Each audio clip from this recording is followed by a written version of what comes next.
Hello! There's a new update from your favorite GSM operator, AfriCell. For all of you that have struggled to buy cash power beyond $7,000, AfriCell has done it again. The limit to buy cash power is now up to $30,000. Oh yes, $30,000. Buy all the cash power you want from your AfriMoney account by dialing *777#. Where AfriCell goes, nobody dares to follow. It's an amazing offer. AfriCell mobile money just got way better. The threshold for cash in and cash out on your AfriMoney has been increased. Where it used to be $10,000 per transaction, now it has been increased to $30,000. Meaning, your AfriMoney account, you can now withdraw and deposit up to $30,000 at once. Cashing in and out just got 3 times easier. For more info, call 777. Where AfriCell goes, nobody dares to follow. Islamic microfinance is becoming an increasingly popular mechanism for poverty alleviation, especially for developing countries around the world. This microfinance service adheres to the principles of Islam as a form of social responsibility. Yona Islamic Microfinance is the Islamic microfinance of choice in the Gambia, trustworthy and reliable.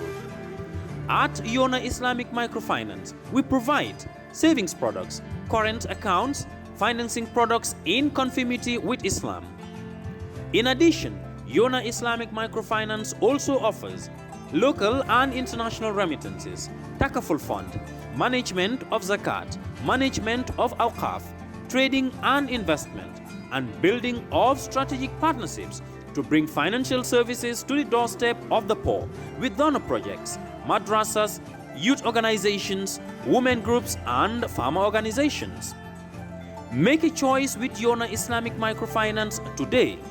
For more information on Yona Islamic Microfinance, call 377-2151 or 9832-151 or visit Yona head office at Tipa Garage, Bakote, or visit any Yona branch located countrywide near you.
Si ɗum no fof no neeɓi immoɗen joni mi ɗowta ma ka place maɓɓe jan waɗen joni iya heɓa ko falaɗa waɗen kisam.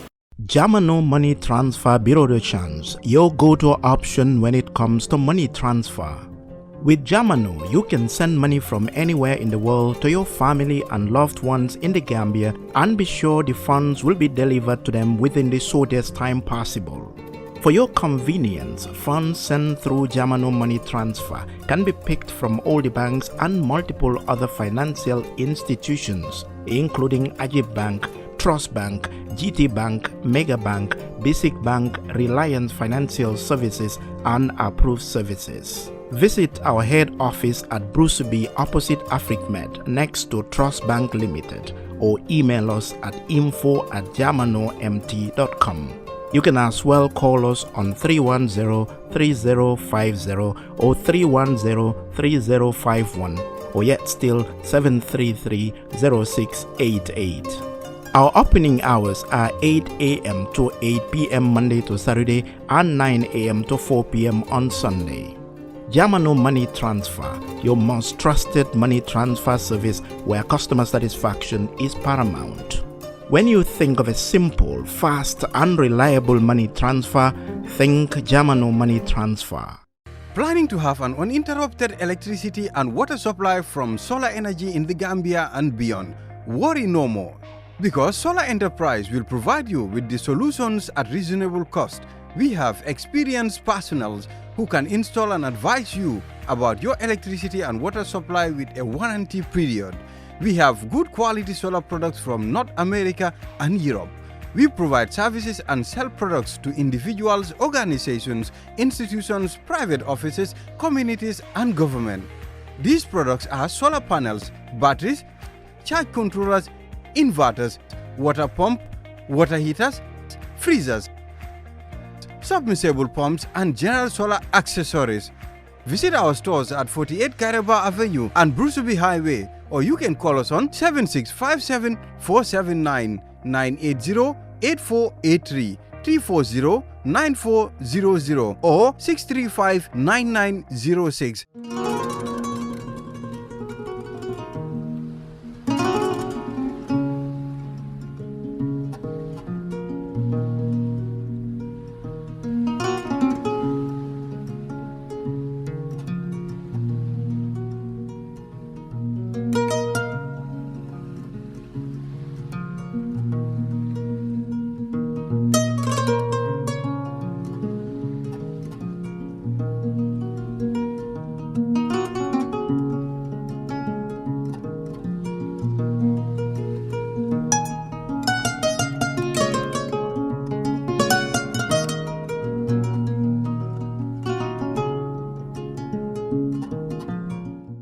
Assalamu alaikum maringol ngali konton kale bismillah ko reke mo be kerfata jibe ka nyen tembenna alla Politic Kaacha programme o mutanale ne min kanale talata ni wato sitambe molbi bismillah la nyen programme moto bafala mo be ko ala barka bake alka nyen programme o no ma nyamen surtout mol mi alon ko lebe gambe bantala mol mi alon ko kera hajol be bula pour ka sidron ka nyen programme o bato price mol mi alon ko wolle diaspora ngale be konton nyim programme moto mol mi alon ko wolle ka comment nyim programme moto bari mol mi alon ko fanan nyim programme o abuke dan e ka siandula beto mil ka jibe Facebook mo yalon ko e ka jibe YouTube nyim ba play kan je live ba fala mo be ko ala barka bake alka nyim programme o no ma nyamen bi koreke nata na studio balto al yalo ne biwo kabri sumanda sama man son Gambia banko kanja sama be ke kanja bakele bi so wala ten na be na studio by Islam montano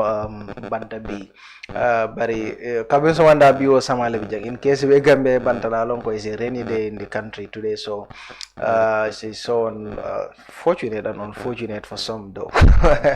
Yeah, bari bi sama warta bakele ngana sponsor tendo ke jay bake min keta officiality mi alon ko ito le nyem programme o fasa ka sembentiandi ito le blodo nyem programme ko do official alialo ne number 7 ni number 2 itamu walleti Gambia banko kanjang wala number fala mobe ko isita number 7 wala number 2 sang Gambia banko kan jang la megabyte ning credit call of course alsa kende ma sotono jang promotion jama le bi jemi alon ko fana kake alsi fen jama gagné no official bulu woto mo kana ni especially semester ni na Gambia banko kan jandron ni lafta network ko la mi alon ka tariata ila internet la min kala do ibita official line on lesson ando isa soto dala mi alon ko asone ata bakale ala sang from the airport woto bi mutanale ne anin politician do mi alon ko nabe kacala bayrin talata kanale janton ga politician ol nati mi alon ko nika kacha abuka ke kacha fentina manke banko la koti nika wala kacha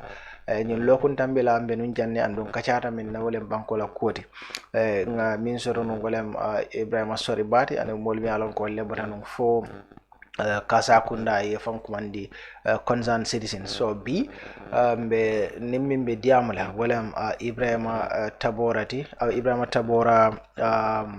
Manneh mialon ko atelem the party dan secretary general of People's Alliance Party minkera party mo jamalia lo ne Gambia banko kan jang ngadele soto bi nyim manke signa foloti ala kana nyim programme mo to bari alialo ne kol mialon ko wolle be kacha kan Gambia banko kan jang science and tenting ngolem about the draft constitution well ngajele ko loya jamalo mol mialon ko wolle ka firin roke ni nata luwala karola jamale bije mialon ko idiamuta ko la daba kono wolem lawyer Aziz Bensouda dia daba kono lawyer Lamin J Dabo yilbe molleti mialon ko idiamutale draft constitution on yenda ko bari politician on la karola lafteto fana pour ni kacha about this draft constitution yaaje nyaadile andon munem kolti mialon ko ya suuteje mialon ko idol fi amanya nataraje andon munem idol fana na reaction nolti about this draft constitution kon dalta ka ke nyamen don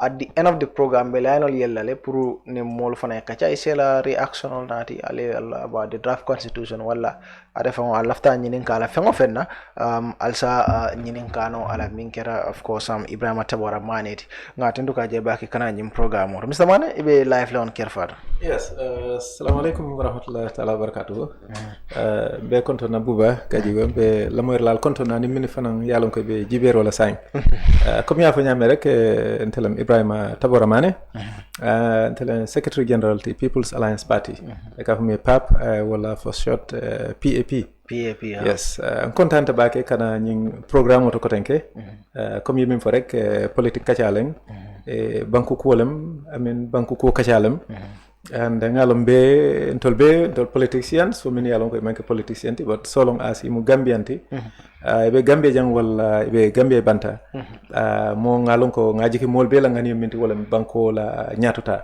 ani banko la yirwa so nak ni mom moy amin wo ngani soto rek obviously for interest to pour banko la tamandirnya anin kolmbe kerim banko kam fo isi interest to jedal yela fika a discourse because abe affect la directly or indirectly for the politics to for mantra politics to bari banko ko kany aka molbe le affect woto nak be molbe konto nambe jayla comme ya fa nyame rek ajoko Gambia kany every week wala almost every day fan drama le katra kering Gambia jang so from one drama to the other from one to the other yes so lately nak nyilla ba mo mimbe keri rek ngalo lan isu benu jele o malla la to folom fan saying nyin draft constitution mi yalon ko kabren 2020 lam ya dedanun pour 1997 constitution ni replace joko atarta larin karalale so saying ya bondina ya murundina pour ka gaset be tarla jele for 90 days almost 3 months then another 10 days so wokono nak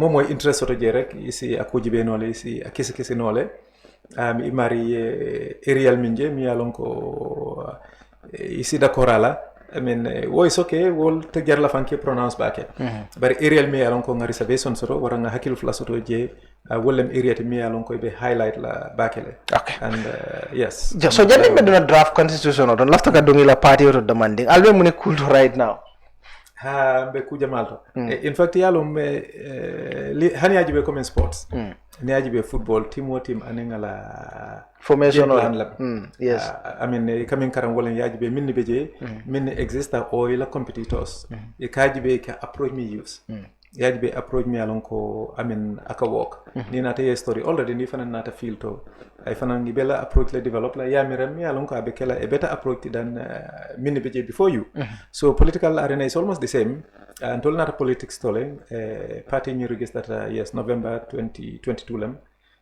bari ngan approach tole first left ngamin travel ka foko ka that grassroots intensive grassroots campaign ke ka Gambia will meet at the community level ngela programs so long ngela problems so long ngela kolya ko long ngalo ngela lafta ko minna ni communicate directly so on tarta wala across the country I mean throughout the country ba kanne nimmol kamit le ni kacha I mean be sports programs ol fana be sponsor kan dulal tole nka makoro di la dolto hani sain fanga machine do soto nyanta min sambala to a hospital very soon So just last week, right, Mbota Badibuma from Labani, there was a sports So tournament. in order to get votes from them. No, wo mu feneti mi alonko abeke kanenu andu buka ko. It's a political game. Yes, you can say it's a political game because min keta in politics fanang min keta nin ye politics muta primarily pour na fa dron nem ate wok la. Ha ni politics comme pour min bena into politics ni amta comme na falem because politics nyanta kelamenti a nyanta jarlene pour one yela time invest yela energy invest yela resources invest natra ilata tonya ko I mean ibe min noma wolem ko falendiro len an wo falendiro e be kele ni banku dingol be na falti a nyanta jarlene yela time keje yela energy keje yela resources keje ni be kala nak time momo ning asamba nyalam dolbe jebe wol soto no la nyame ngani be samba no la nyame wala miyata yedi amu ning hakil ma yala e quand même for I sense make ife ibe convince la okay dol fanam be je nak comme let's say sports comme fote isaji dolbe je sports advantage jamala be je comme ngaji ko mol kata nying back we minateng pour ka dinol encourage ste ni involved sports to tuma do wato okay hakilo tenkundi le ye ko then secondly fanang even health wise abitata na mola health nyintole then along the way fanang isila agenda fanang promote nole I mean ini si discourse and ni futata surprise tale ni tata mola at the local level at the grassroots level akamunta molle Gambia la itele Gambia la problem understand even more than na mol mini be maralola but it only by face kang exactly wala nanka they will understand because it only by face kang exactly so but ngal je bar is it bar or SO yes mo jamal leji blatal no ma everything mun albenu mun yeah tata SO nga program ke wulli before SO min keda there is a section in SO min yang invite nung comme yela groupe le soto yang invite pour ngananan pour que la appreciation yitandi ko de part of the party comme be fasa kanne so ntata nak nga mutanon comme be kala small gathering lati in fact first one cancel talno bar kabrin tata nak ko nata warambulu bake so anata ke some sort of a mini rally but we are planning for a mega rally ngamre nila diam do nga fo janne ko before the end of 2024 ngalon ko mol balon nalako we are here to stay not just pro kana politics to make some noise nana is going to be permanent laughter walla I mean and laughter laying a huge impact soto and we want to be a dominant party in the country. All right, now you better about the draft constitution. Yes. Now year 2020 draft in Jele and then the 2024 draft we along ko masakunda wala fintin the sign ko nga fa nyaben commando mune mela observation about this draft constitution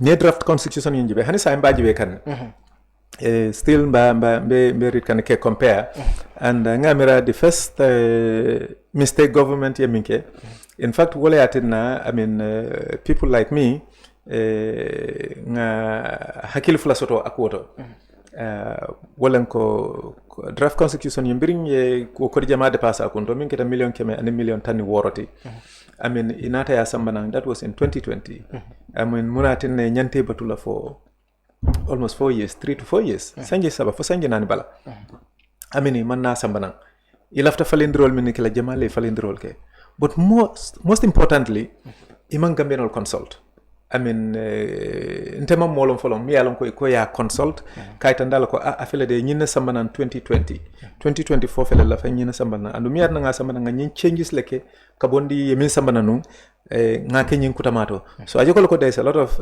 secrecy coming akudal akete dibol kon kullo jamal be mi yalon ka man fundi so sign ajoko ye opus molle kan sign ntol Gambian all the average Gambian pour ngatanga wol compare and niaji there is about ngamira about 19 chapters yes I mean near clauses all is about almost close to 300 yes, so the consultation even ko before even in the draft constitution go consultation or matter for consult because I listened to the leader of United Democratic Party and fatala interview ako metal consult so the CSOs fanamba fokan ko metal fanan consult akamtala ko consultation and in fact nyulbe until Gambian soul in general we are the primary stakeholders because nying constitution nying ajoko wolem bankola loi and wo bankola loi abena Gambian soul affect la so obviously min follow nyanta kelen wolen kabri anata mi atina man song ya landi karala e nyanta mo nan ne ko okay a fele clauses dol be ngamini bondi je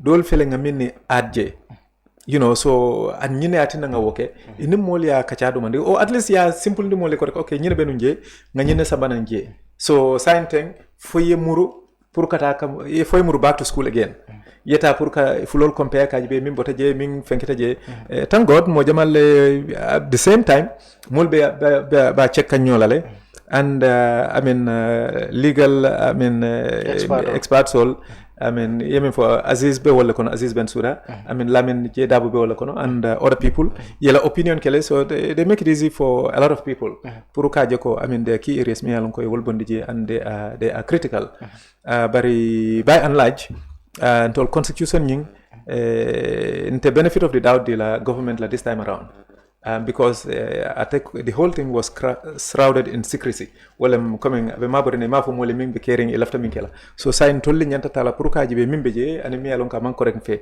Wala nante benefit dile la at this time. But even with that, we fonga welcome for pur constitution yana because belafla constitution la means 97 constitution replace no. Mi alon ko is a good constitution. Abe mol I mean interest saflale. You are in support of the constitution puraitambi? No, not necessarily pura tambi ngami min walam ko puru kaje ko ya sambanang wo is good pura na sa min bat na la nak nta accept la wala nan ko benefit of the doubt for wala na mawo di government because then ba fulal ko okay ngamira ko ya kele in good faith bari natanu ye consultation ke but because iban consultation ke so sai woto we're very doubtful walam ko malla akola ko yakele with good faith with sincerity I mean so wala na fongaji be saying jamala interest be protect kanje baake so saying as pap you've started prokanying read so if let's start with the closest me along or the things me along you are not okay with them in the draft come the old constitution the old one in fact 2021 safarek lafta min sambala nanu clause me beje about good governance and accountability and integrity good governance wala maral kendo maral saharingo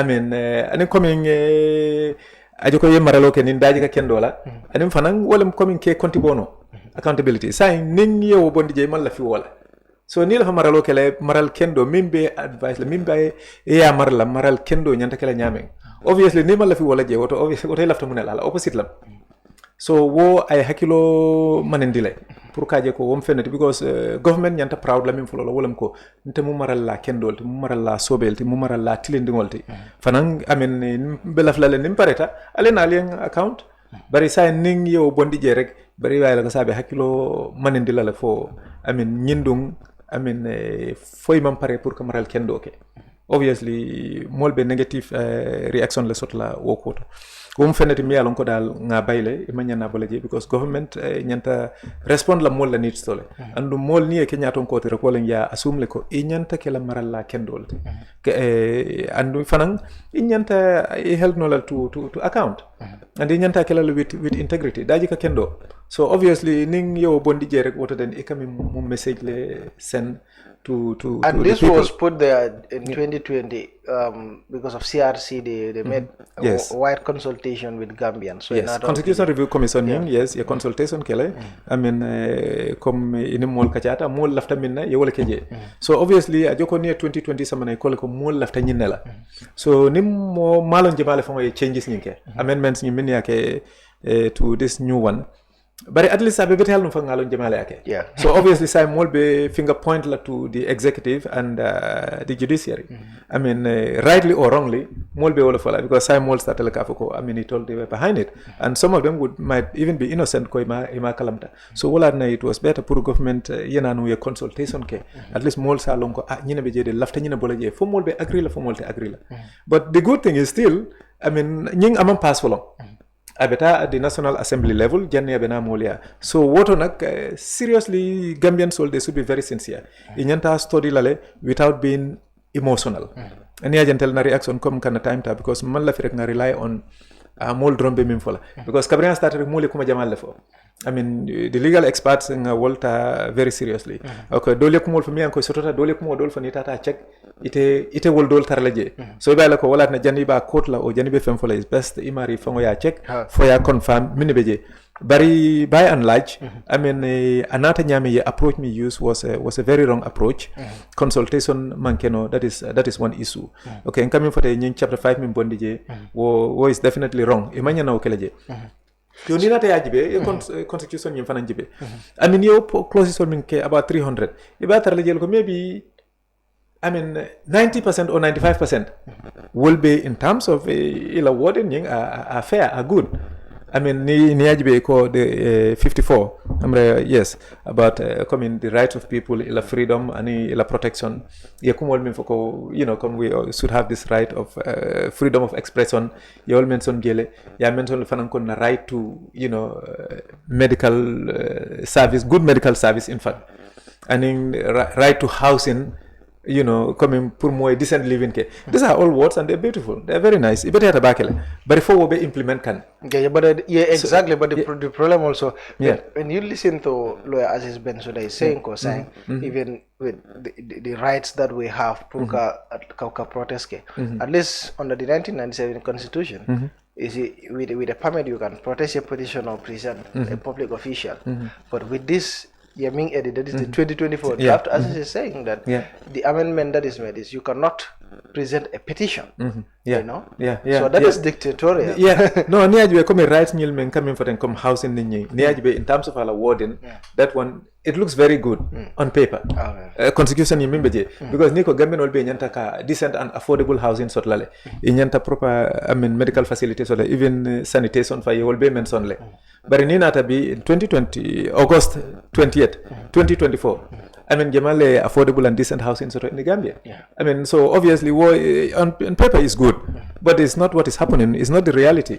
So more like interest. I don't correct cosmetics direct, but it doesn't reflect the reality. But now constitution and governance is a work in progress. Constitution laftel pour kafisa and come you'll for all those are clauses many along you will bondije kamola rights will can limit in those areas. But there are certain things you see kefang more can manage with those is accept no because if they have a responsible government as inano will change. But there are certain things many along will be impact means on the nation and the people. Well, those are more severe.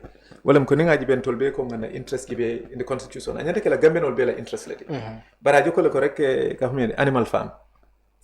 Some animals are more equal than others. So I joko ko hani within constitution yin kono iba jela ko modol be jajo ko kay wol protect le ay sembentu yale ay tankale dal so isi feo fen keno ay wati bari dol be jeta eta keno la like a clause ni tata ngalo mo jamal be min jibela wolam ko kabrin yin nata rek maybe ba fla control politicians ke bari mo jamal ka min jeje ni tata executive la area because ngamin for come mol bela rights nina freedom wo mbele affect wo tol belti on paper it looks good though hanata it doesn't relate to reality but at least so much improve knowledge yo bari ni nata yajibe rights mi alon ko man ken tani tala right anin la moy lal anin jiber lal bari jemale lal right mo wala min alon ko be within the system min alon ko wala ben saf kan wala ta pour ye doko kenya ngaji kiko ibe doko min ke kan yanta na interest la safla nin nata je ko wol ke la interest ika wole protect back ika wole promote back then it's an issue because neji be 2020 constitution ning diamo siata nun ko miyatin abe wol kono miyatin amanta nun wolem ko term limit issue ning ye wo pronounce le back famo ko term limit issue ning because 2020 constitution left like retroactive galen abe started coming before by 2016 coming covering 2017 government new start. Then current government would be the second term. So that would have been the final term. The final term for President Barrow. Yes. They can bring another for candidate. The current president. Exactly. You see, another candidate someone only different from NPPC candidate someone only different from the current president. But that was a contentious issue. I understand National Assembly imang agreeing on it. So self on the side. But Nina Tajibe saying mimbeje walem ko 2 term yes. Pronounce gele. Bari nak ajo ko ka ntela read out and understand to it will take effect near pass. Yes. I know it will be subject to some interpretation. Ko loyal ba foka nyameng. This 2 term is whether President Barrow will be able to contest 2026 or not. Dol ko contest no but dol ko at a contest no even in 2026 according to current constitution. So I don't know how that. No. You mean Sambanang is very easy. Well, and they should be very, very transparent, very clear for the average person. Hanimi manke fang a legal person. The average layman nyanta read la nole aya understand. Yeah. Walam ko constitution come in time president nyanta 2 times le safla. You know, coming amanya nakela starting from when your constitution passed. But any president mimbe tarala Gambia. Kabondi current president for kata, you know, for janning nyato. Momo Sita as a president. Kabondi 2017, they could have stated it clearly. Kabondi 2017, or Kabring a Third Republic Nata. It has served more than 2 times. Then there is no gray area. You know, more be debate la, more be disagree la on things. So there is no clarity on that. But I mean, be gente ngamen understand and thing on tell interpretation momenti. Even though manke loyalty, but more be hakilo sotole. I mean, near ko read reke hakil mal be balon nale. Ko I mean, wolem ko constitution ye pass.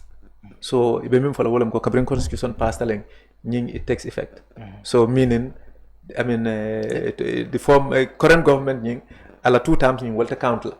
And then so start like 2026, then yes. 2030, I don't know, exactly, up to 2036. In fact, nyim fam mi nyanta kela ntenga mi mirante be na broda advice la min because na broda la wala anyanta min kela atele nyanta clarity sambal no nyinto rek very simple. Itande mo la kon tenga fo no kombe 3 years le safla. I mean, constitution is 5 years. Le didn't know nga second term serve. So I'm a Democrat and believe the term limits. No, but he said he'll contest 2026. I follow already. No, but it's still not late. What must he follow? He said he's the candidate. So no, as you mean, you know what? You know what? You know, I'm a Democrat. This is one thing I can do for Gambians. Well, ko 2 times nga safle. And don't believe that 2 times lela. There should be a limit for time in Kelaje. I mean, I've done my best. 2026, you know, I mean, ya samba na contest at least work at a good legacy. I mean, that is one thing now I can motivate no level because now 2 times le serve and nga promote nga for lata wala. And I feel nga practice na offer ngin ko bebe kela abekela ku bandinati. So either was signing more lafta ya amend or ate fongo funti banta na diam direct then wo isu ni wobe address la immediately.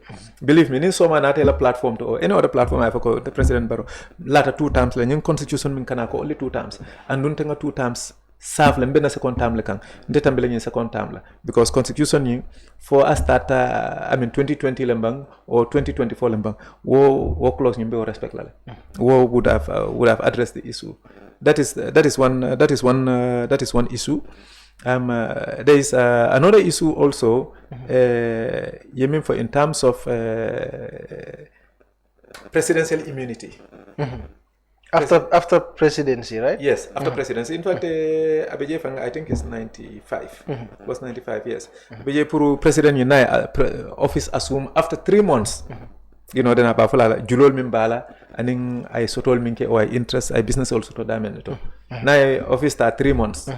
Oh, na funyo after 3 months. Fanang. You know, as he afonole pour comme julol mimbala waranga asset sol min soto waray business interest sol min soto. I mean, before below la election solely kela assets declare. So nila assets declare 1 in 3 months tema mimbe change la polto adon be doyala. So I would assume ko nyanta mi use lan golem ko before election 4 is the sitting president or is the opposition momo be contest la yela assets declare. Nila assets declare. I mean, obviously ni winter within 3 months, obviously, yalla koy asset sol min soto. Yo an fanang ni tata ni be jila fanang hinyante la asset sol declare la nole. I mean kaytandi ko ha ntede nga president ya kele ngam fonyole nga nyine soto. I mean ni momo man la fi wara rek then there is something wrong with you. I mean because ni mo le position of responsibility dila. I mean the entire government be maralingala. I mean the entire economy mostly ka decide min nyanta kenola. I mean ite yemin soto. You should have nothing to hide. Yes. Because your salary mean I mean anika benefits mean soto is almost more than anyone within the government structure. I mean so and ni retired fanang I mean ngajele former president's bill mean pass at the National Assembly ngajele benefits mean beje. I mean you're more or less a president because kangole table rek but the president ka benefits mean soto with almost no responsibility. So obviously ning wo men iwasa rek then there's a problem. Bari wolbe mimu problem tere kaya coming highlight kami itandire golem. In fact, a president anywhere in the world, imu president kejo minna. Molbe tarla wo banko kan min yalon ko itolle la soto be siale ti bake. Every president gibe anywhere in the world. Ikejo minna legally natra wodronem. Molbe within the country and outside the country min yalon ko season 10 times, 100 times. So ning itaka min sort of model ka 10 times that amount sort of. Nitela ko lafta warla wala quote. Then something is wrong. And the problem of being mintere from a reality face is greed.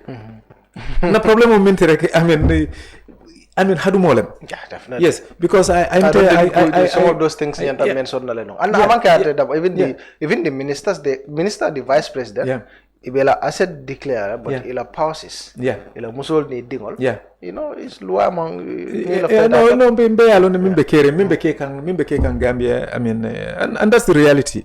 Wolem ko. Iga sile ibe certain position of responsibility to I mean bankola fengo be karafari la ka jar ibulu ye kul ke je manya na minkela ye sotol ke mi alon ka amang correct anin silo manta anin daje ka kendo manta ye wo fengolta ya invest one outside the country ye accounts also outside ila banko kan ye kordal so outside ila banko kan o ila banko kan fang ye kordal ning kodol ning business also to je mi alon ko amantrete fang tola abe tarle family members le tola mi anko you know ibadingol lem you know ibadin sutungol lem and mol yelone exactly. I mean maybe la muso lem dingol lem you know barin dingol lem ikoto lem idoma lem I mean la extended family lem I mean wo is wole tarta caring Africa for a very long time and wole nyanta falin na saying because manya no accept la kon tolbe in 2024 in fact African soul fa memo problem ti wolem ko tol ngajele ni funtita banta foi tamata o hanni man tama fang because ni funtata ta Europe itata you know in Scandinavian countries or in safono Western Europe fang yeta America nyolto nka foko ye good governance soto nka foko democracy soto nka foko develop tale bari ngalon ko ni beje ntol fango yalon as Africans ko ni tate ko ni kalna ko jutute la ni tata arabol ye kalna ko jutute yeta dawda jutute la bari na president on minke e kabo wulendi jang hani Africa hani womol ijututa na president ol fangolal you can make millions and you know you can make millions of dollars hundreds of millions of dollars I mean imete muta comme imu fentide ikebe jibele in fact yebe group le under one category most of them ko African presidents one ibe greedy tal wala I hadume tal ikem tal ko ibe corrupt tal ikem tal ko ibe man tilling so it's about time tol fon na masa kundal na president on na leadership ye wo demonstrate kay tandi la ko African soul tubabol man bete anti ambi man tilenti andi man good I mean management no nti ye wasa ye la president yake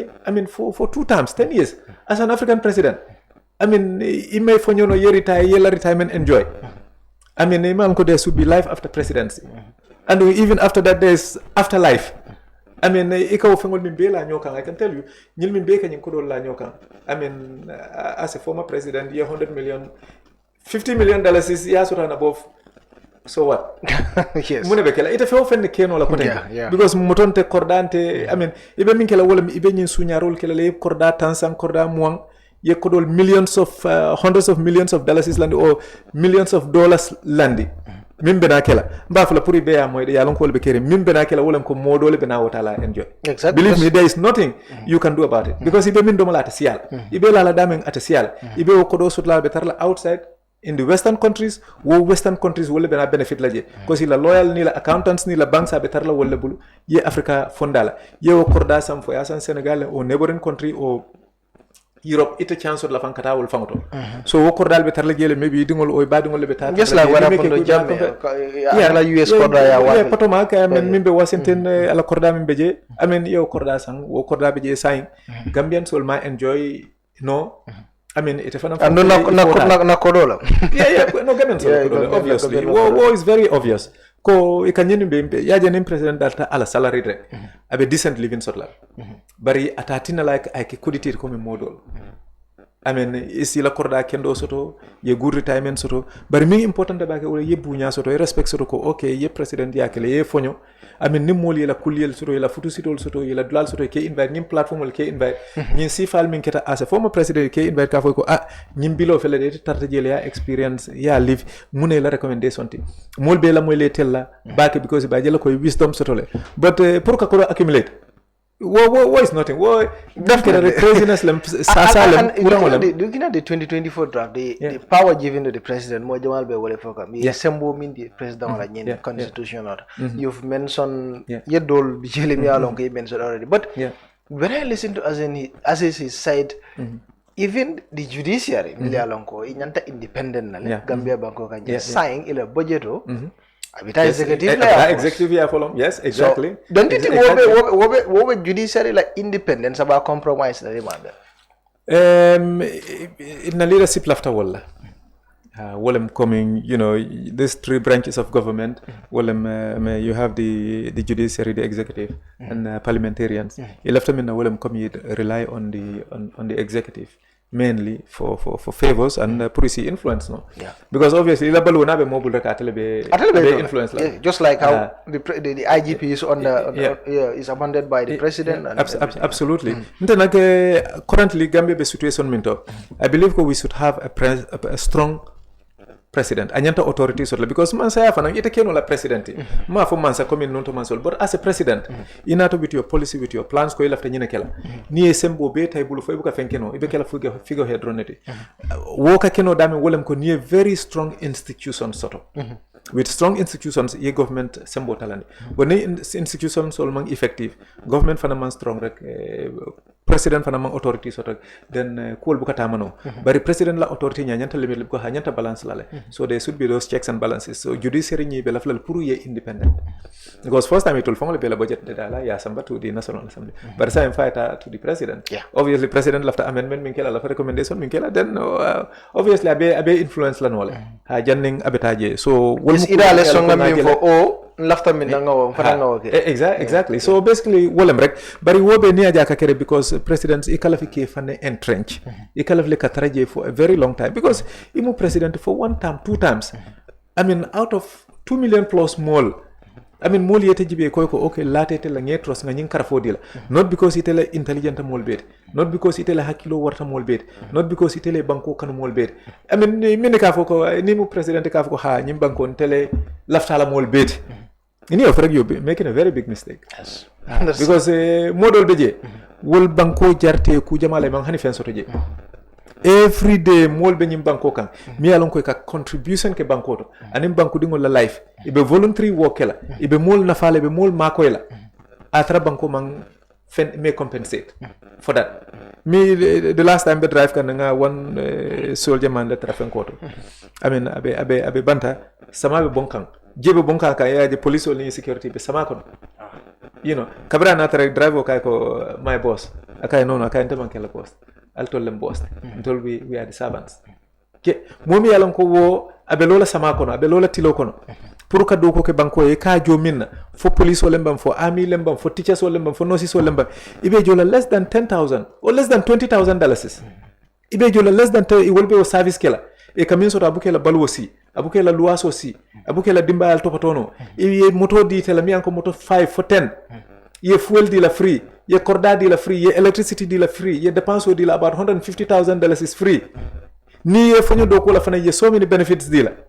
Ita ko tel lafta banko la katambi wala. I mean obviously nyo nene drone rek. Bari nyanta mi kala wala nyanta wasala la ko nyimol min bebe je ibebe doko la onda ite mari. Wol dolbe je ning idingol beta kan school idingol la school katinya ibuka school jono anyama amen ning ila mol kuranta ibuka jaral korek garalo sotono ila depenso ka manki amen wolma wolbe soto andi beni ibe do kola ite kotol ite kam min soto amen ibuka o banno obviously ni o bunya de lay koy ko tamkilin tamfula pour yena nga karfo di lay banko mara pour maral nyala mi alon ko abe bete yala mi alon ko so man tol be la life se improve no nima wol keno wolye then what ye banko fail yes then ni bayila ko ye wol fail and fonga reality fo nyo rek nyonene mimbe caring I stop in Africa fo nga pare nga nyaayele nga je kon tol nyanta proud la kon tol mu africano lete mu gambiano lete tol manque sénégalais manque guinéante manque sulalti manque libanisolti manque indianti manque chinese manque americans manque europeans ntol mu gambian solati woto ninga momin tombom pour ay tra ñaato a ñantan na do kole kala akana si pour itol ila kabudu rek ka me kabudu ila katel ando min keta unfortunately yes if on la nafa rek so wala be caring ajoko I mean draft constitution be jele ka more protect few people and mostly an individual and na economy nying ajoko ya tala nyote mala rek I mean hania bill sol jibe min pass ani la salary sol yani average gambian sajibe so and na economy nying fana ya hijack so those are realities that wolle kumata mol fe dan you spoke about the immunity me along ke wolle the president wala yes yeah mo jamale ya describe nyame is yes. This wala mindi ko niaje ni immunity le ka kije because of ka lo ne mingi kabribe mansaya kabribe mansaya so ngajele ko in the 2024 draft constitution president immunity exactly. So do you think it has to do with corruption? Absolutely. Of the current absolutely. Purka Sutian, it has to do with absolute corruption. Because government member carrying sign, member jang Gambia wolem ko corruption wokan is rampant. It's everywhere. And corruption yeminke, unfortunately, ayatinal hani dolbe in the system.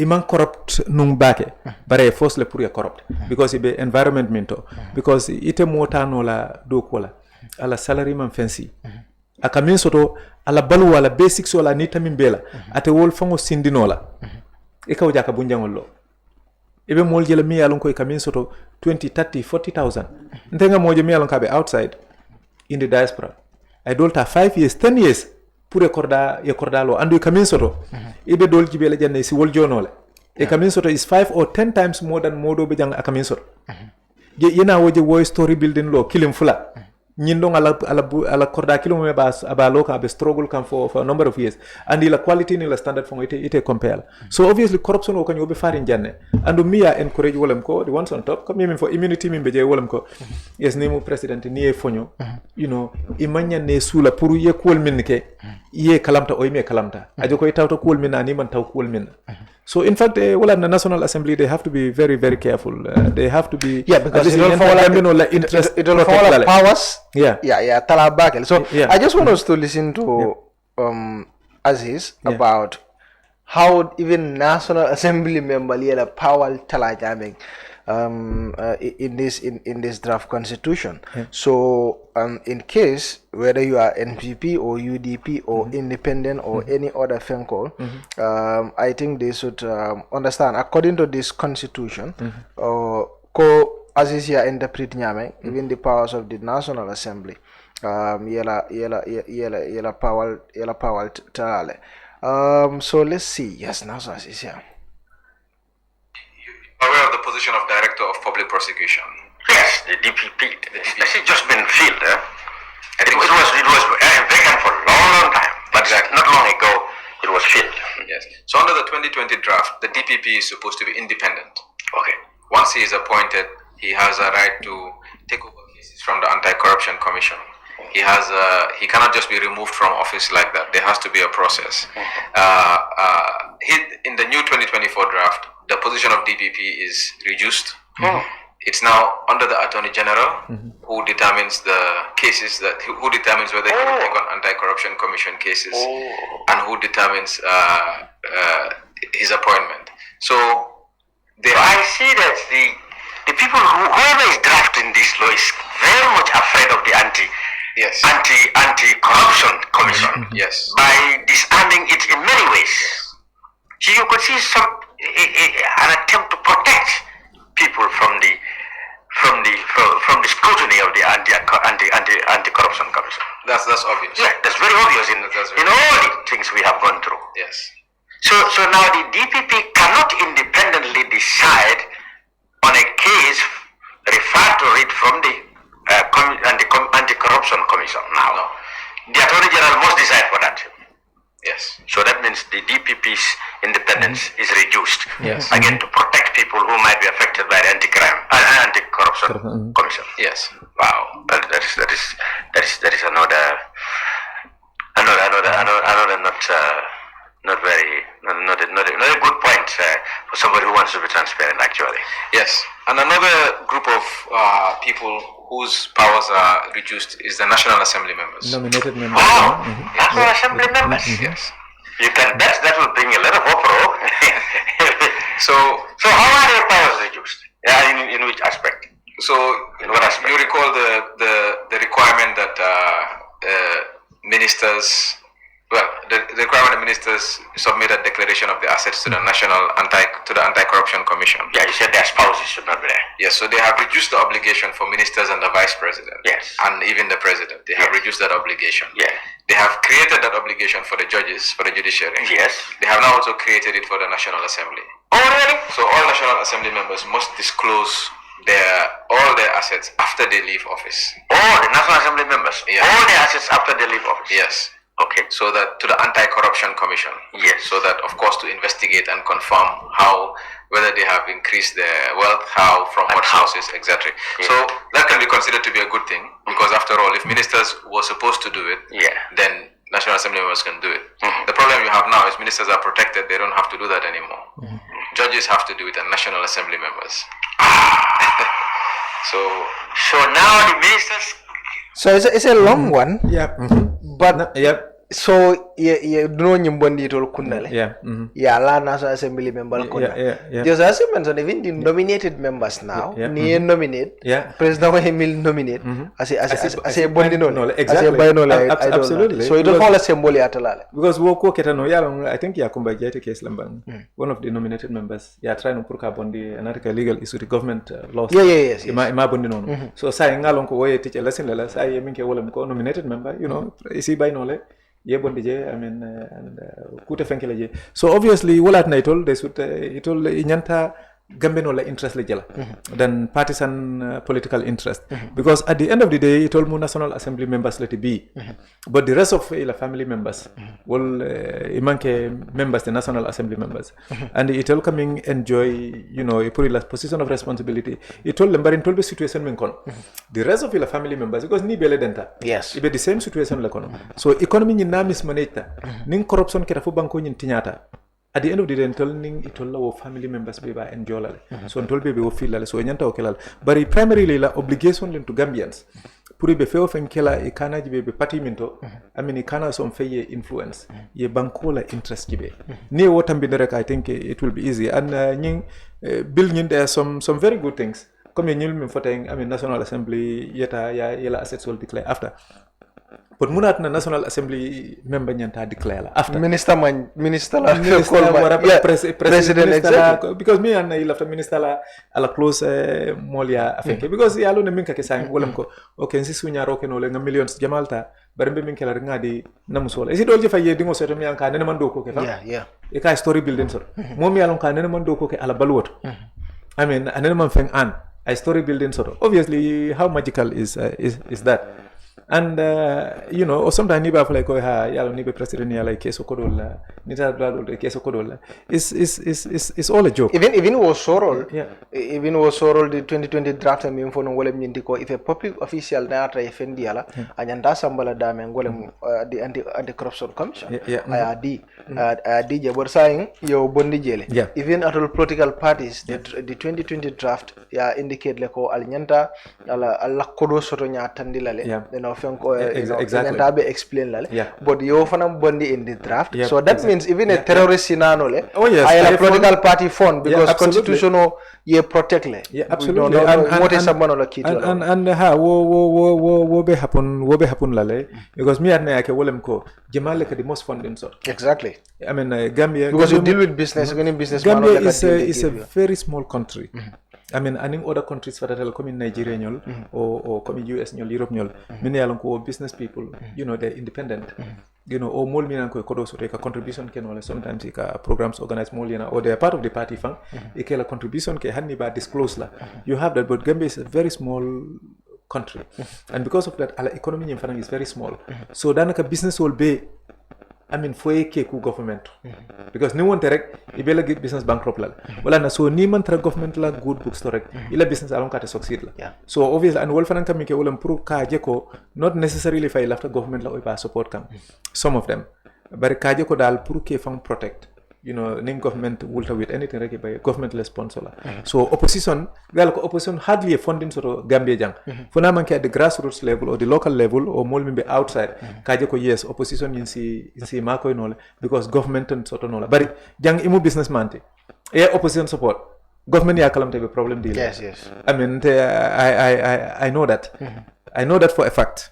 I mean your experience is sort of yes ngalon ko government kili yatale and the malaf competition la so obviously min si mari sementu ya ni mo ka be ma ko la bi ni akalamta rek alon ko the next day ibe target la ibe problem create len bar min ke be ajala ko business la min be jang min alon ko amen ilafta pour que fan protect demanding imal government ye fenke obviously ibe government support la yes. yo bar dol fanam be je wol ka ke min kam wolam ko in government le be ko kile amen in their fronts for the government and that is reality mbe mo hakil malete ngalem be kere modol be je wolning government le bulo be nyoko wol dol be je ning amanke government ke protect wala ke support wala ni be ku killing amini kamin ni keno ita kenola so unfortunately ngawo system soto jan wala nanka fo nga cartel soto jan mi anko na economy hijack and with the blessing of ila partners within the executives bari aka happen le everywhere in the world bari ntolla concern mu Gambia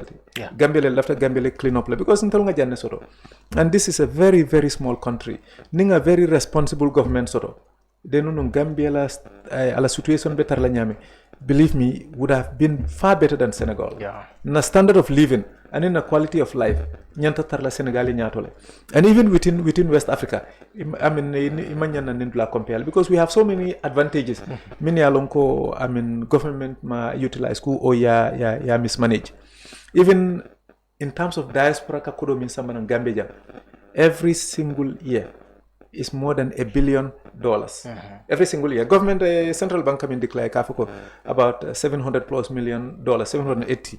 Wala min kana it will come in it will come in but min kana ibu coming imam millom Seattle wo fana Seattle so it's more than $1 billion. Wo fango rek is almost enough pour la foreign currency need. Yaje nata no government na foreign currency ya manage kunu I mean ya channel properly in diaspora partner ye empower I mean, in Gambian soul, ya make sure Gambian soul ngana economy nga control. Really, Gambian soul certain businesses ya protect for Gambians. Believe me, give it 5 years. Gambia be transform lale. I mean, more than 1 billion sen nang ila banko kan. Niye wol nyenen ka imam bank soto jam. Yes. Imam petroleum business soto. Imam telecom business soto. Imam construction road construction business soto. Imam anything soto in the country. And wole at na banko katano. Bari wo kodo be akanale na dun tata akafuntite while wo kodo nyanta mane kulal nung ya channel ay na banko kam wol fango ya jiko they have a stake I mean in the country ye stake sort of businesses also wala nantel part of agenda be mi fokam it's called GDP Gambia Diaspora Partnership lem wolam ko these people is tap nole mol be in the diaspora near 1000 Gambians target iko ko momo 5 let's say $10,000 sambana isi bankiel yes ye 1000 Gambians target rek ibe kala shareholders de iko ko pour Gambia ye bankiel bank mi alon ko ba empower ye another 1000 target model be je ni ko fan $10,000 they'll bring in 20,000 30 comme stock market ka operate nyame bari ba localize lale I mean it doesn't have to be that sophisticated the concept is simple it's the same wolen ko mo 1000 afo ko lafta bank le yalla nyim bank nying altol mo moy 10,000 contribute ni min lafta more than fula o 3 4 5 10 c'est sanje so ya contribute ko do tay bank yalla ay ke local bank mi alon ko diaspora famol be mojibe la ye minute sanin Gambia government ye partner ning itolier let's say I mean $5 million ke government ye $5 million ke aliye partner so importation min kake manol kana sukrol tulol building materials mi alon ko non Gambian so leake another 1000 target ya itandila ko okay almo moy ñing contribute government fana ñing contribute nga partner be partnership min kala aliye mol so ges tol fana molta ya manage ye sambaran ñim bagage wala kay import road construction min kake be company yola $20 million $30 million I mean, you can partner with Gambians, meaning they are locally within the Gambia or all within the diaspora. If they mean contribute, no, I mean, they become shareholders.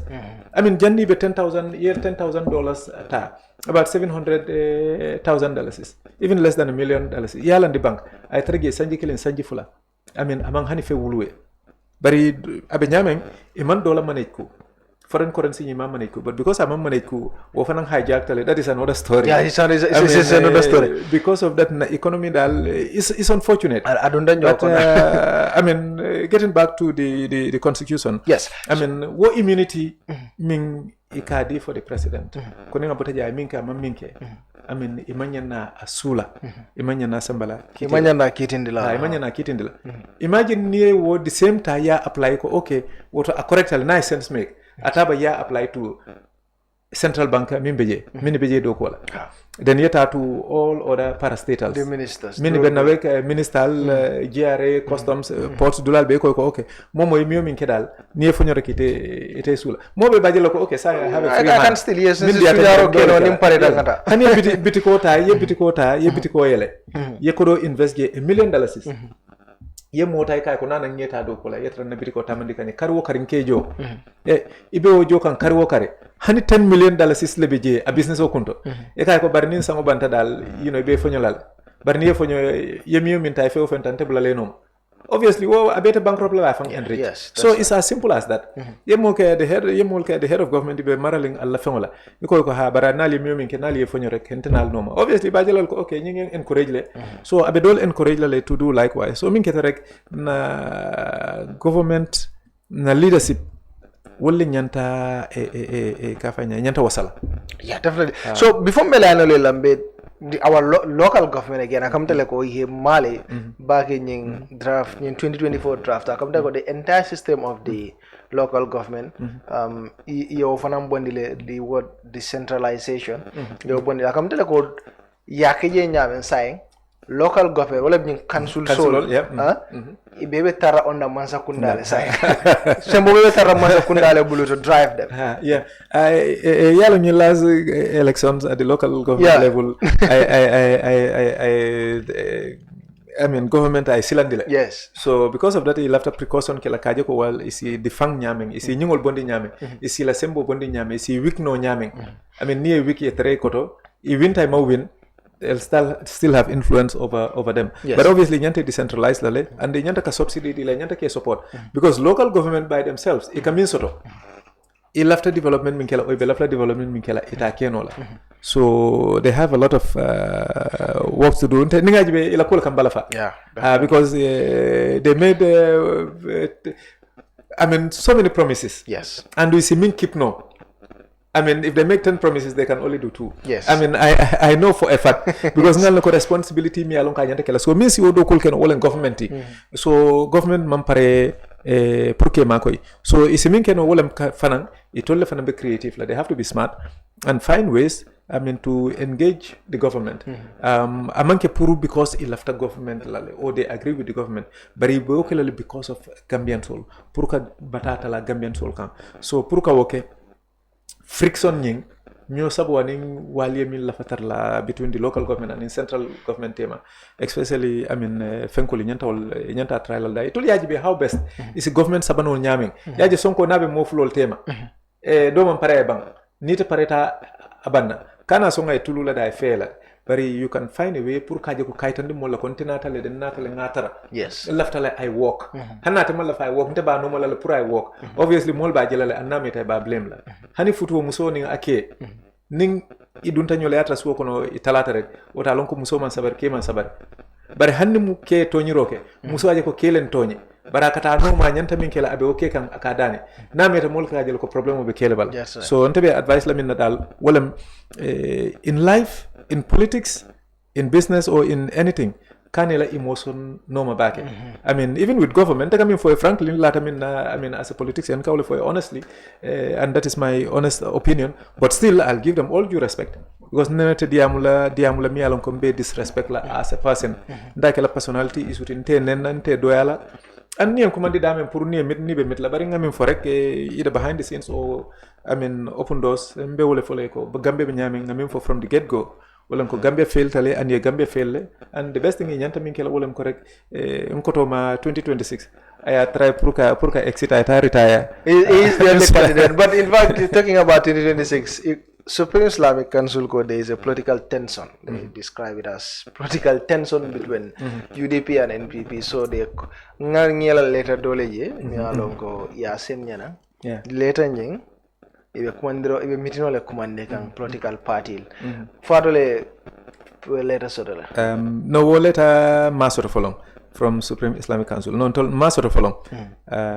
bara sikeno ya di minila wolem ko yemini target maybe NPP ni UDP sikeno ya je ko comme ño sabo ni diamo siata wolle tema ye wol invite abe bete atale wol invite bara be bete ala fana ye dol fana invite mi al ko de outside you know not part of NPP or UDP because askeno wolle jero fana ye fata I mean, not necessarily in Tolfam, but they can see one or two other people. Yeah, and the other stakeholders, me and Koisi invite, no, I mean, Alphalem. But the political tension dal, anyanta mojaka lale.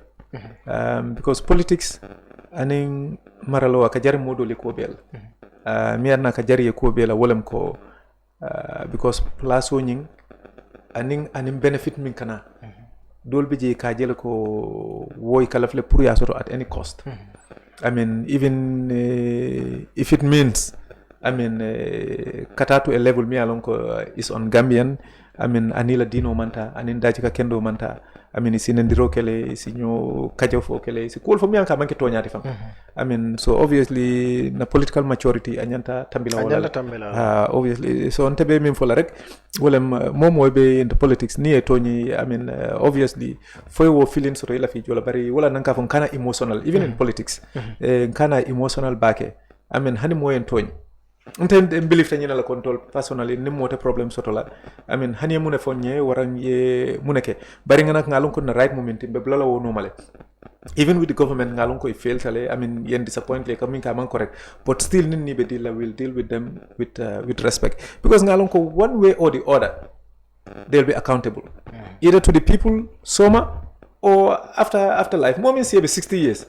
It near 10 or 15 or 20 years do balu. I mean, ila life dan ka bantale imam fenno ko ten. So obviously ni tema wo wisdom soto yo hikma soto yo hakilo soto ko ante de sign si sangi taw woro sile ilo nganna cool domando nganna cool kanyang nga manage ku because I mean presidency fanga stress o ngalon ka awartal responsibility min beje ni afo duno nying is too heavy and momo nak ye duno minta ibe joj la wala afko be hisab la wala. So, all right. Kalano yele straight away on the 2035-488. Not a Gambia Banko Kanjaisi call Keno straight. Direct call on 2035-488. So Nibe Gambe Bantala is of course Gambia code number follow add J Wolem plus 220-2035-488. Plus 220-2035-488. So nyilem number me along ko alsi kumandiro keno je. So if you have any clicks on sort of for Mr. Ebrima Tabora Manneh, me along ko adlem party leader and the secretary general of course party. About the draft constitution, but of course, not about only the draft constitution, also the Islamic Council called a meeting science through the United Democratic Party and the NPP co-walla political tension. So ngana first caller ta line or number nyimbe screen on nyimbala saying alsa ta no jele. Hello. Hello Buba. Yes, inimbara. Inimbara mko ndela ftela lo ntongo nyini kala ku kene ndala ya. Abe moy kaya. Yes, 2021 itolle baro in support. So ate ala support ni fire regret la ba ay baro support no menna fo. No, ate mam baros. Ate man traje. Ate man traje. No. Ate man contest bara man baro support ya. Oh, I'm sorry about that. Okay. Yeah. Yeah. So there are a lot of political parties with any independent or million support, but not. Yeah. So you will come. I give you time to respond. Hello. All right. What are I know there are a lot of independents. I think political party told me along call not to join NPP after the phone call, but it all man nothing. But yes, I will time to respond to you. Hello. Hi, Buba, Salif Maro from New York. Mr. Maro in Mbara. Already, program of Alhamdulillah. We are Mela Jeso Control and say Ibrahim, right? Yes. Mr. Maram. From Nyomi, I find Jaranko. Well, our program was very interesting, and Mr. Ibrahim of Komodolo makes sense, but Komodolo is like they go with team. And there are two different lines Ibrahim will make up. Ibrahim will mantra feasibility Laila. Ibrahim will do what they can do, women they are going to get paid for it. So that's different. Feasibility are two different. As a politician, you have to be serious. People have to see that. Yes, no new elect is going to be there for us. But Gambia politician, to be honest, I don't know if any Ranyadi. And Kurano coming for yomin be yomin. Ibuka Banko can ya come in the Bankola. Ibuka mo fana, Ibuka mo fana Jawia, for I the Banko Bacon. And Gambia politician alone. A problem but thinking that no problem was solved. I particular party car or I particular individual so let's work in the government. Why are they not? 1997 constitution require Gambia 70 something times. I Gambia tell affect. But no more am to UDP problem more am to Mandinka problem and I take bank problem more children may have convincing the constitutional fund 57 times more children than the system of so when they got constitutional fight, Guadi are Halin Yame, and now have a true Koteketukum, the same thing of the Falin and Koteketukum, so symbol the dealer parole. No one, no, I have a one and a couple of Kokelego as a region, what I put the party without one party system. Because Alana and the Kilaria move like at the same time. Nalikanin Dino compare what a new get a president Alina one party system, and any democracy they are friend. Or a less serious for Almantra Kisabili Laila, a less serious for Almantra Dina Kelekam, and the political lab to change the Gambian life and livelihood. So now the only way I go from Kulaka Dino Saman and Purga Gambian Kolas, I close to Nya. I will tell you today it's enough. And serious political, indeed the draft constitution will fight that. But when you function, politician will be the best going to take. How do you woman come? Nothing will happen to Senegal. But not that part of Senegal, and they will put Senegal, we can do the same thing. So I'll bet go to unique and Gambian code book. And politician will bribe and your commandi, and the emergency meeting on commandi, and they're continuing below NATO, in Banco Bino Frontier. But I can't be a government political in Dino Sambani or open new one and political party will be broken in how one party system could be no happen. Thank you so much, Mr. Marang, for your contribution. Thank you so much, Mr. Marang, for your contribution. Modo ta line. Hello. Hello, Mr. Bua, how are you? I am good, and you? That's good, Alhamdulillah. Do you want to do that? Yes, we don't tell. Gondela for contribute la last part letter. He can you on the Super Islamic Council here. NPP ni UDP ke invite and other political parties, I believe. I think it's all nyanda ike kula election court to interfere in the politics because most of the time my own opinion and my own belief most of the time problem on bigger ruling camp and they don't take action for no response from the other camps. So I think they would start from the ruling camp to address the president either like it will form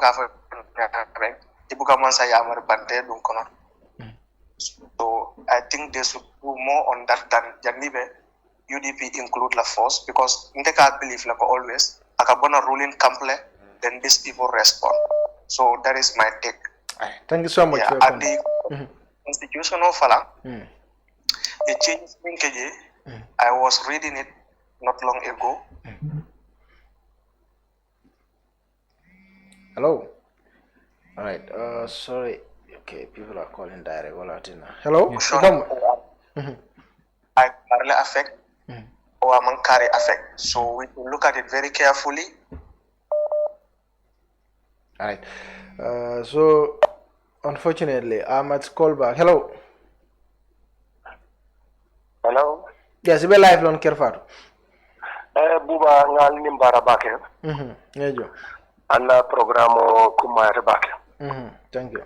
Mr. Manneh fanang ngatin tubake ngajayi. Min kamala ko ay kumol min fo dia ndefe very honest. Pour kaje ko nyim banko mum bela banko lati. Andum banko nyi nati ngata mbele. Nada dara fanang ara sambele. Bare buba gambiyan ko la ko kata balafati. Nde mine gambiyan ko la ko kanya balafati.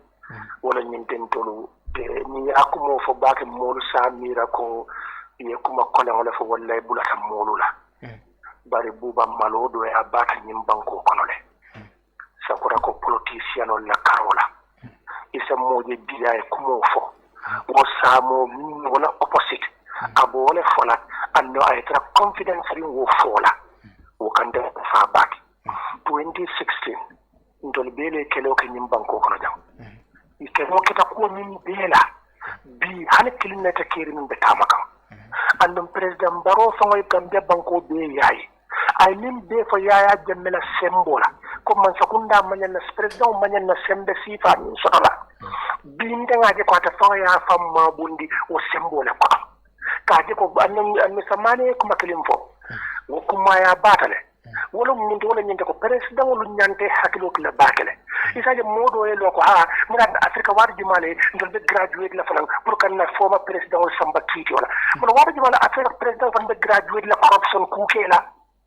Anin ka luati nga war jumale ka falang be graduate la wala. So to ni ke ko be president wala sembo bete bulo kono. Min dia tete nyanta wala kala. Min ite ni min er surround min dia ta wala nyanta wala kala. Foto le ba furde gamdo banko be baati banko.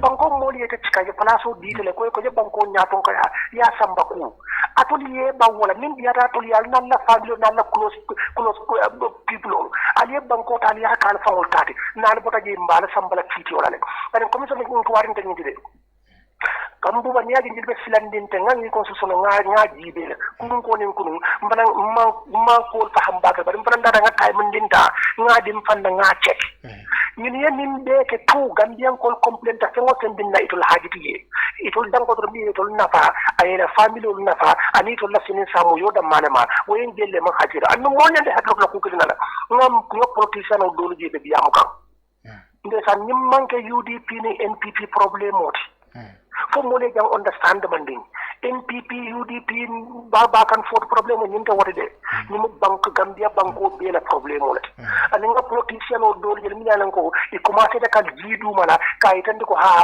ni constitution ni very good constitution lam very progressive because ni kam la fani UDP ko lu balanta wala mo do lu balanta do say mo sa ko imagine adama baro yala ni sama ne bar UDP ko la balanta ni UDP problem wode ndanga min de ni ko ko ni UDP problem wode so mo ñente haklo ko lajjanto bakale nga lonko nim banko mum de la banko de na da data mbele amna tiara mbele so moli haklo ka dum man sakilin jamane fanan tu pula comme president ko mu gam man dingol kam ñofo man sakilin jamano te tula moli muru baki ya jere man sakunda la koy aybe min ke kanten silanten to nyanten andu nyaaro ka tijeto ala baraka baki thank you so much ila komandiro la so mata milwe call ke kan diaspora doltaje yes okay nyomoy to malti de hello enembara nimbara jumale mbuba nam ibe live lon kerfal nimbara ntombe America jana in US and mal Senjole follow can with my brother Ebrima Tabora Manneh. Actually, I'm on the line, but I'm going to Male. No, if I'm going to meet Tomal, if I'm not Ebrima.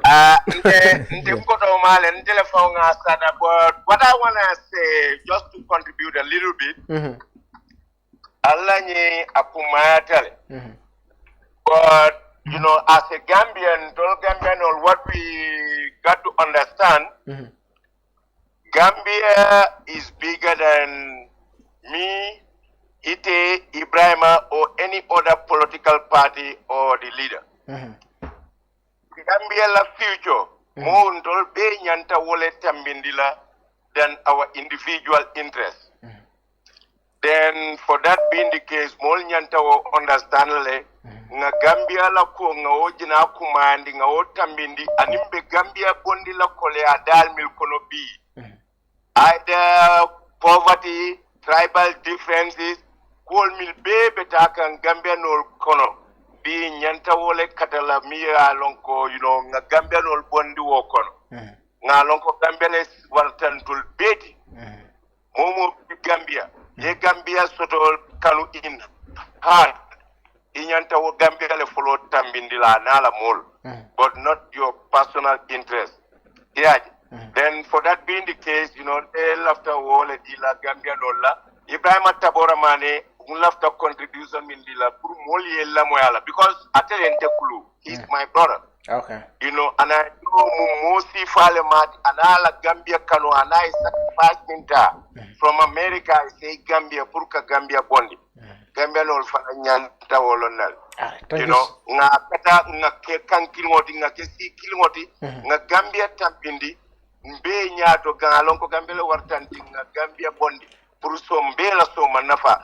Bi amanken tedi walaite walate Ebrima Tabora Manneh but Gambian youth Gambia funding kel musol ni kafuke minile alonko bibe sirine I malon fo ila hope fo il bedami nyantale mole akatanga Gambia jina tambindi over everything anin corruptional mil bebe kerim bankoka mol nyantale ya diamu mol nyantale ngabay.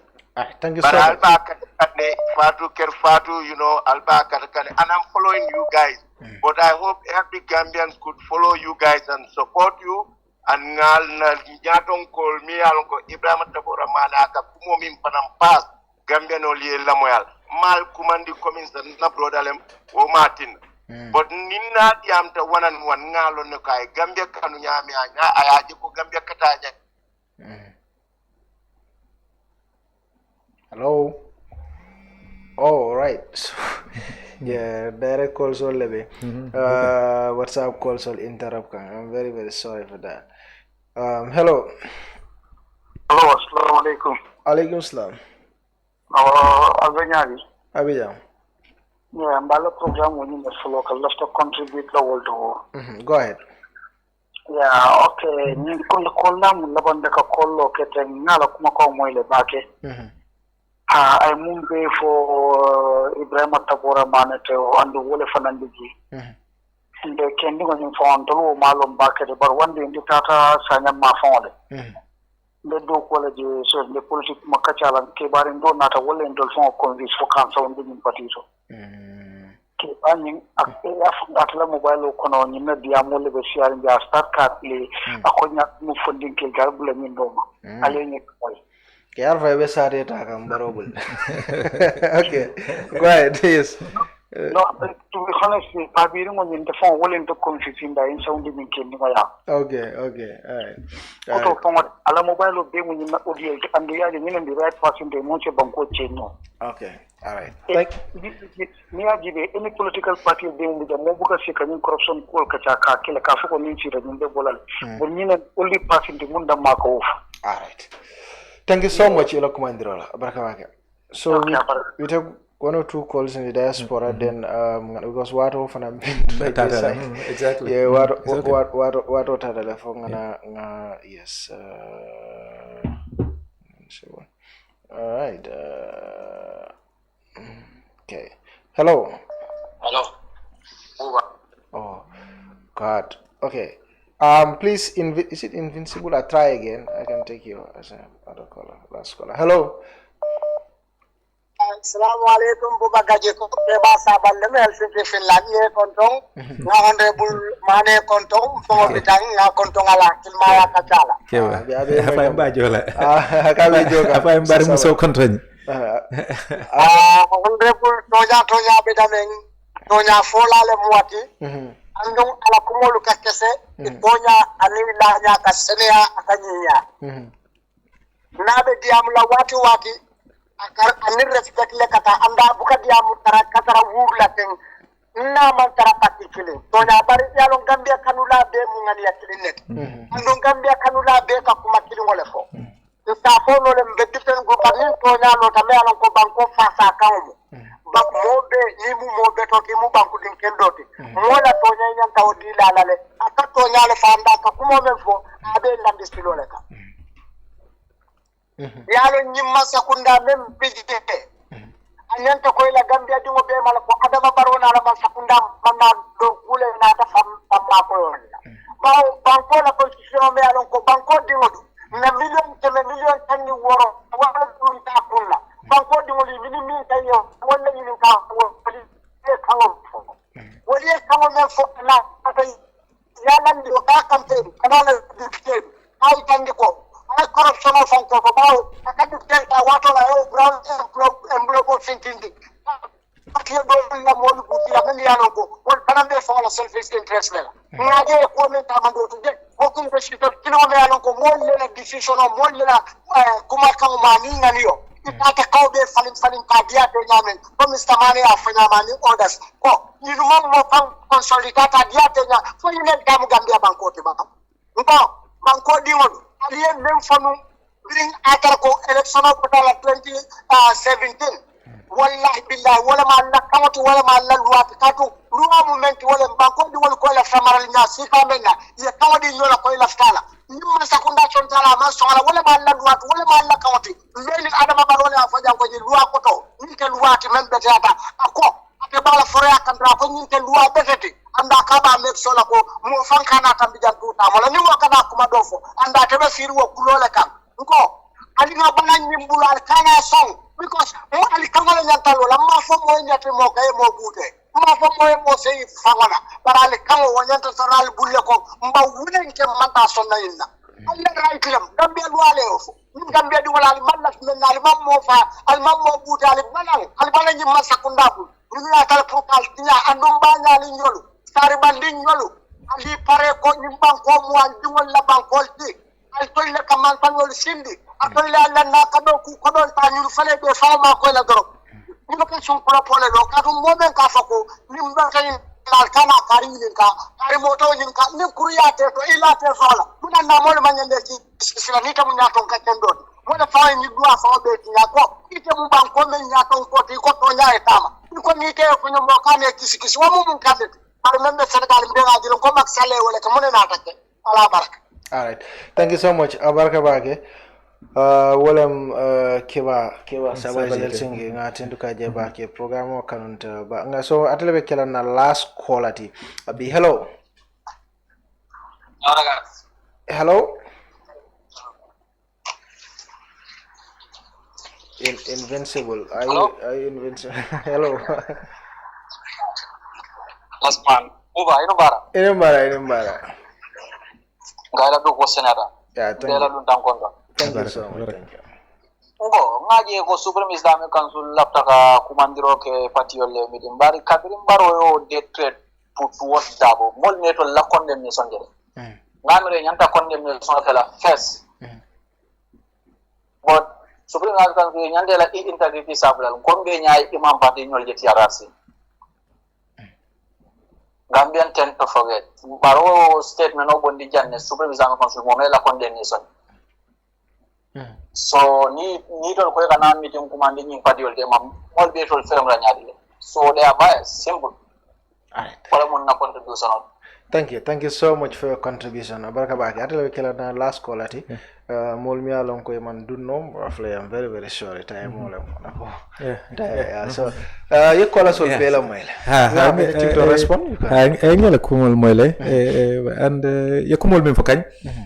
Nga mole and nga tale very well. Follow ren be min because mol be ajo control be nkamin forek be mu gambe no let. Yes.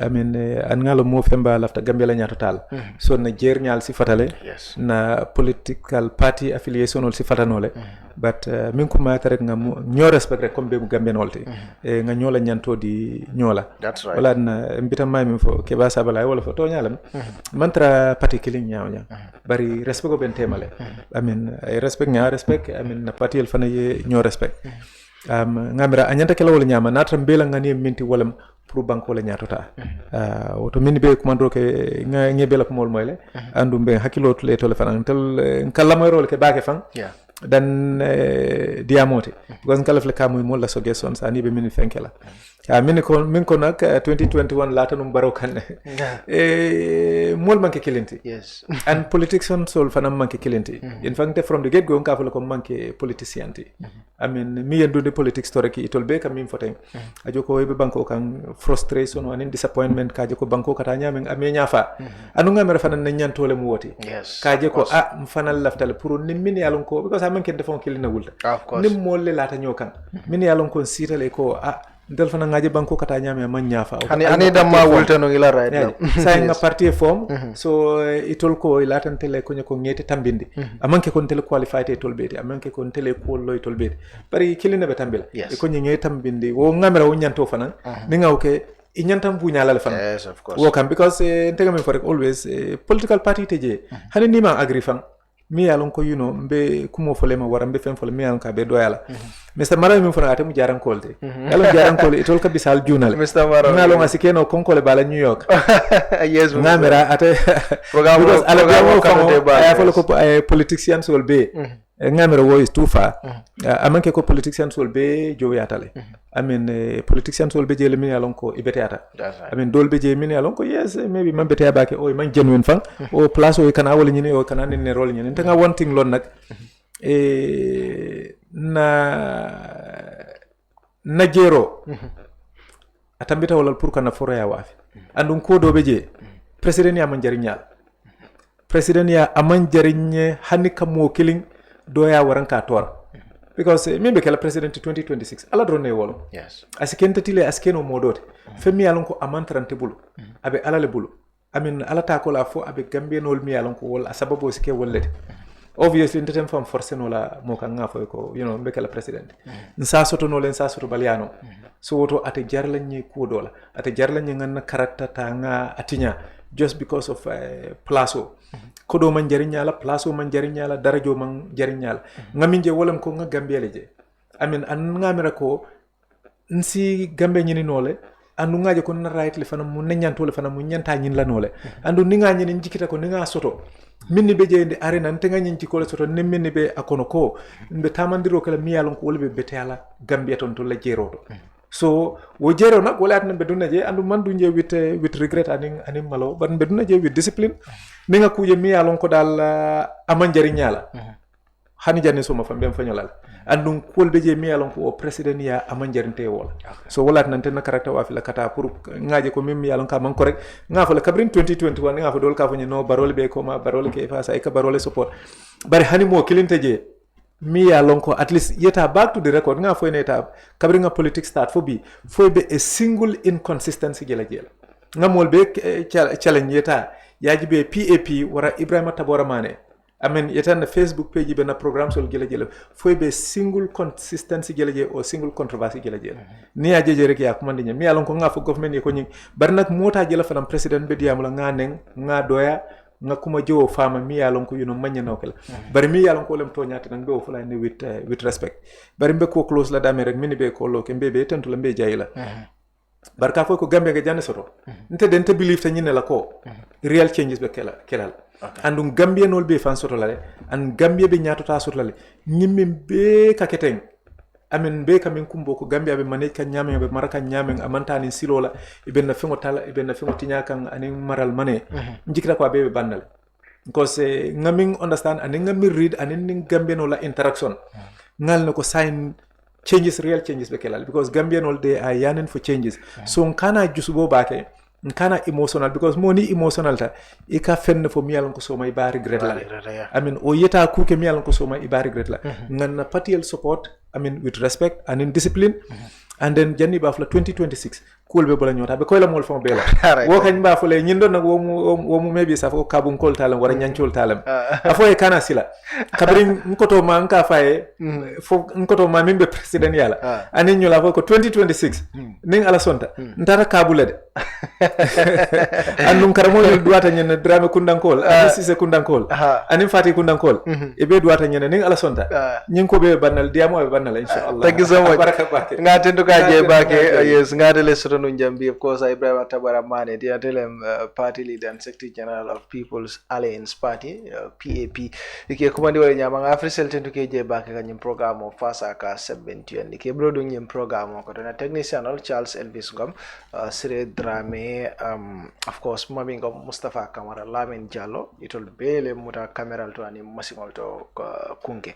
Ngebe tentu keje bake nga honorable fanan tentu keje bake prukana nyem program mo. Da fone mutanale obekela talata nalal tini wo jamfata don alsem mutano on the grand bantabani arjuma mi alonko wole kana talan sayna tamita minute tan sabal but natara program wala starting yedang ba sen kam play la YouTube abe play la je live isita jibe no YouTube full program mo nyimbe sen kam play la jele woto fo talata nala bye bye.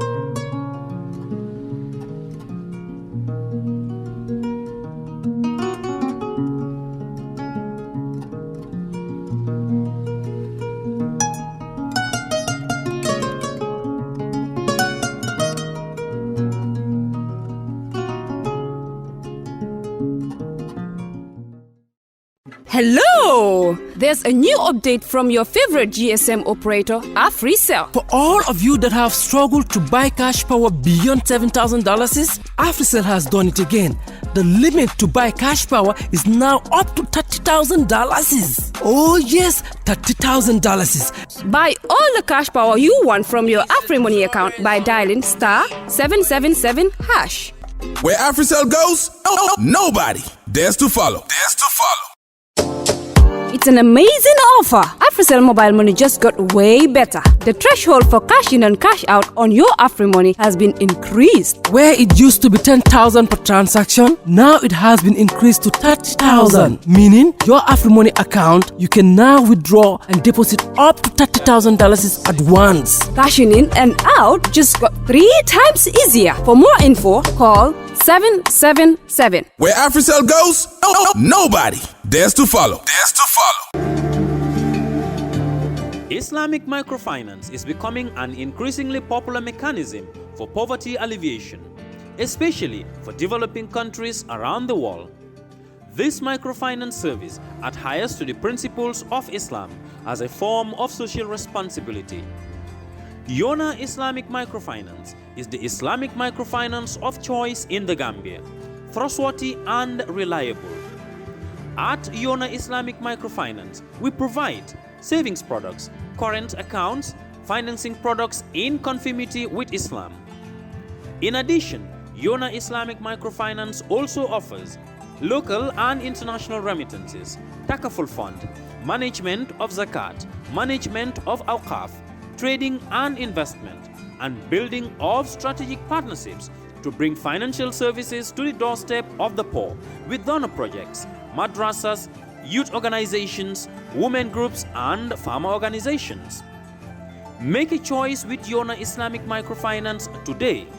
For more information on Yona Islamic Microfinance, call 377-2151 or 9832-151 or visit Yona head office at Tipa Garage, Bakote, or visit any Yona branch located countrywide near you.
Jamano Money Transfer Bureau de Change, your go-to option when it comes to money transfer.